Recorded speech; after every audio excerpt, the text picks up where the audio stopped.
साथियों, अब खासकर एक डेयरिंग मूव लिया गया है जो भारत ने हाल ही में अमेरिका की डिफेंस इंडस्ट्री के खिलाफ उठाया है। दरअसल डोनाल्ड ट्रंप ने जब भारत पर 25% का टैरिफ लगाया था, तब भारत ने न केवल इसका जवाब दिया बल्कि साफ साफ यह कह दिया था कि अब अमेरिका से F-35 फाइटर जेट्स खरीदने का कोई सवाल ही नहीं उठता। लेकिन मामला यहीं नहीं रुका। ट्रंप ने अपने ट्रेड वॉर को और तेज करते हुए इस टैरिफ को अब डबल कर दिया, यानी सीधे 25% कर दिया। अमेरिका का यह कदम भारत को झुकाने की कोशिश थी, लेकिन भारत पीछे नहीं हटा। जवाब आया सीधे प्रधानमंत्री नरेंद्र मोदी की तरफ से कि हम तैयार हैं।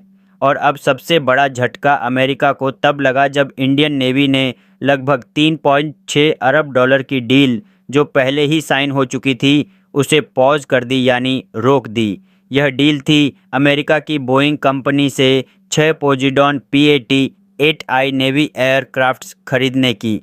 अब यह कोई छोटी मोटी डील नहीं थी, लगभग 30,000 करोड़ की थी यह डील। लेकिन भारत ने यह दिखा दिया कि रणनीतिक आत्मनिर्भरता और स्ट्रेटेजिक ऑटोनॉमी के मामले में हम कोई समझौता नहीं करेंगे।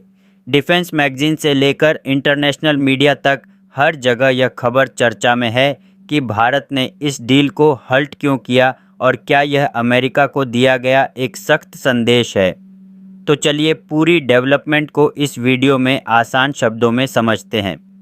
नमस्कार दोस्तों, मैं राधे श्याम और आप देख रहे हैं KSR न्यूज़ 24। देखिए, भारत ने एक कदम और आगे बढ़ाते हुए इस डील पर अपनी नई शर्तें भी रख दी हैं। भारत ने साफ किया कि अगर डील आगे बढ़ानी है तो या तो कीमत कम की जाए या टैरिफ कम की जाए या फिर को प्रोडक्शन यानी संयुक्त निर्माण का विकल्प दिया जाए। और अगर अमेरिका यह मानने को तैयार नहीं है तो भारत अपने देश में बने विकल्पों को अपनाने के लिए पूरी तरह से तैयार है। अब सवाल ये है कि भारत के लिए यह P-8I एयरक्राफ्ट्स इतने ज़रूरी क्यों हैं। तो देखिए, इनका इतिहास 2009 से जुड़ा हुआ है, जब पहली बार 8 एयरक्राफ्ट $2.2 बिलियन में खरीदे गए थे। फिर 2016 में और 4 एयरक्राफ्ट्स आए और आज भारत के पास कुल 12 पोजिडॉन P-8I एयरक्राफ्ट्स हैं। यह एयरक्राफ्ट्स हमारी इंडियन नेवी की रीढ़ माने जाते हैं, खासकर इंडियन ओशन रीजन की निगरानी में। P-8I की खासियत की बात करें तो यह 41,000 फीट तक उड़ सकता है, एक बार में 10 घंटे तक हवा में रह सकता है। साथ ही सर्विस, इंटेलिजेंस और रिकॉन मिशंस के लिए बेस्ट है। और तो और केवल कुछ ही देशों के पास ही यह क्षमता है, जहां भारत उनमें से एक है। यह एयरक्राफ्ट्स अंडमान निकोबार, अरेबियन सी और बंगाल की खाड़ी जैसे क्षेत्रों में निगरानी रखते हैं और इंडियन नेवी के ऑपरेशंस में एक क्रूशियल भूमिका निभाते हैं। 2021 में 6 और P-8I खरीदने का प्रस्ताव रखा गया, लेकिन कोविड और सप्लाई चेन के चलते डिलीवरी में देरी हुई और अब जुलाई 2025 में अमेरिका ने अचानक इसकी कीमत 2.4 बिलियन से बढ़ाकर 3.6 बिलियन कर दी। भारत पहले से ही अमेरिका से ड्रोन्स, हेलीकॉप्टर्स ले रहा है। ऐसे में अब डिपेंडेंसी बढ़ रही है। इसीलिए भारत ने यह फैसला लिया कि या तो अमेरिका अपनी कीमत और टैरिफ की शर्तें बदले या भारत मेक इन इंडिया के जरिए HL और अन्य घरेलू कंपनियों से विकल्प खोजेगा। लेकिन अमेरिका को यह झटका सिर्फ भारत से ही नहीं मिला। स्पेन, जो कि नेटो का सदस्य है, उसने भी अपनी लगभग $5.25 बिलियन की F-35 डील को रद्द कर दिया है।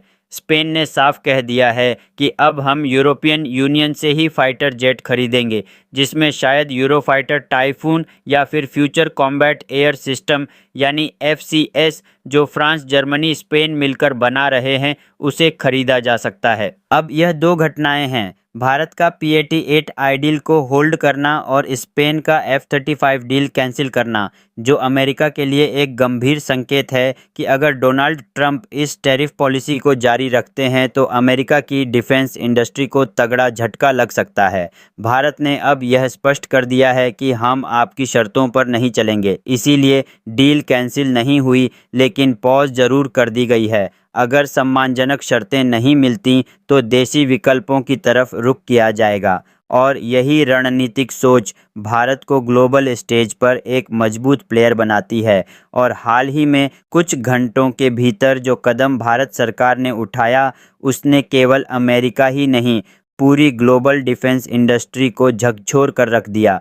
भारत ने बोइंग के साथ पहले से साइन हो चुकी $3.6 बिलियन की डील, जिसके तहत भारत को 6 नए P-80-8I पोसाइडन एयरक्राफ्ट मिलने वाले थे, एकतरफा तरीके से पॉज कर दी। यह कोई छोटी बात नहीं है। और इस सबके बीच एक और देश सामने आया, स्पेन। और स्पेन ने भी अमेरिका की F-35 डील, जिसकी कीमत करीब $5 अरब 50 करोड़ थी, उसको रद्द कर दिया। मतलब अमेरिका की डिफेंस डिप्लोमेसी अब ग्लोबल लेवल पर फेल होती दिख रही है। दोस्तों, जब बात हो रही है P-8I पोसाइडन जैसे खतरनाक समुद्री निगरानी विमान की, तो हमें सिर्फ डील और डिप्लोमेसी नहीं, टेक्नोलॉजी और सामरिक असर को भी समझना होगा, क्योंकि यह कोई आम एयरक्राफ्ट नहीं है। यह अमेरिका का आंख और कान है। और अगर भारत इसका इस्तेमाल कर रहा है तो अमेरिका सिर्फ दोस्त नहीं, हर उड़ान का रिकॉर्ड रख रहा है। P-80-8I पोसाइडन सिर्फ विमान नहीं, उड़ता हुआ डाटा सेंटर है। P-80-8I पोसाइडन को बोइंग ने तैयार किया है। इसका बेस है बोइंग 737 से 800 NGZ एयरलाइनर, लेकिन इसको बनाया गया है एक ही मकसद से, जो कि समुद्री इलाकों में दुश्मन की हर गतिविधि पर नज़र रखना।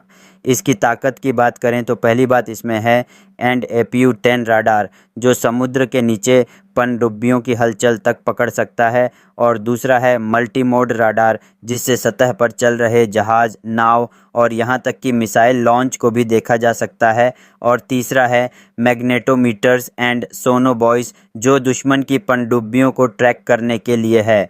यह विमान लंबी दूरी से टॉर्पीडो फेंक सकता है। हाँ, पियर्ड आई में मार्क 54 लाइट वेट टॉर्पीडोज लगते हैं, और इसके साथ हार्पून एंटीशिप मिसाइलें भी। मतलब अमेरिका से लिए गए यह विमान न सिर्फ निगरानी करते हैं, बल्कि हमला भी कर सकते हैं। लेकिन अब सवाल यह उठता है, इतना ताकतवर विमान, लेकिन डाटा कहाँ जाता है? तो असली विवाद यहीं शुरू होता है। भारत ने 2009 और फिर 2016 में मिलाकर कुल 12 P-8I खरीदे थे, लेकिन इन विमानों में कुछ ऐसे कम्युनिकेशन और सेंसर सिस्टम हैं जो सीधे अमेरिकी नेटवर्क से लिंक रहते हैं। यानी अगर भारत किसी संवेदनशील इलाके में इसका इस्तेमाल करता है, तो अमेरिका जान सकता है कि भारत क्या देख रहा है और किस पर नज़र रख रहा है और कब क्या गतिविधि हो रही है। यह सिर्फ तकनीकी बात नहीं है, यह रणनीतिक संप्रभुता का सवाल है। अब सबसे बड़ी बात यह कि भारत की मजबूरी है या रणनीति।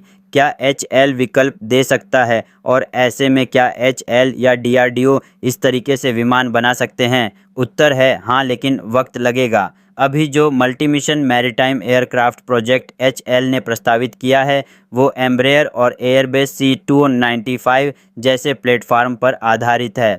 DRDO ने टपस BH ड्रोन और अब high altitude long endurance UAV पर भी काम शुरू किया है, ताकि निगरानी की आवश्यकता को स्वदेशी रूप में पूरा किया जा सके। लेकिन इतनी भारी टेक्नोलॉजी को डेवलप करने में सालों लग सकते हैं, इसलिए भारत फ़िलहाल अमेरिका से डील कर रहा है, लेकिन अब दुनिया को भी बता रहा है कि वह पूरी तरह निर्भर नहीं रहेगा। बाकी देखना होगा कि इंडियन नेवी आगे क्या फ़ैसला लेती है। लेकिन आपकी इस पर क्या राय है, कमेंट में ज़रूर बताएं, और इस वीडियो को लाइक करके अपने मित्रों तक शेयर ज़रूर करें, ताकि उन्हें भी जानकारी मिल सके। इसी तरह और भी नॉलेजेबल वीडियो देखने के लिए चैनल KSR News 24 को सब्सक्राइब करके बेल आइकन को ऑल पर ज़रूर सेलेक्ट करें। जय श्री राम।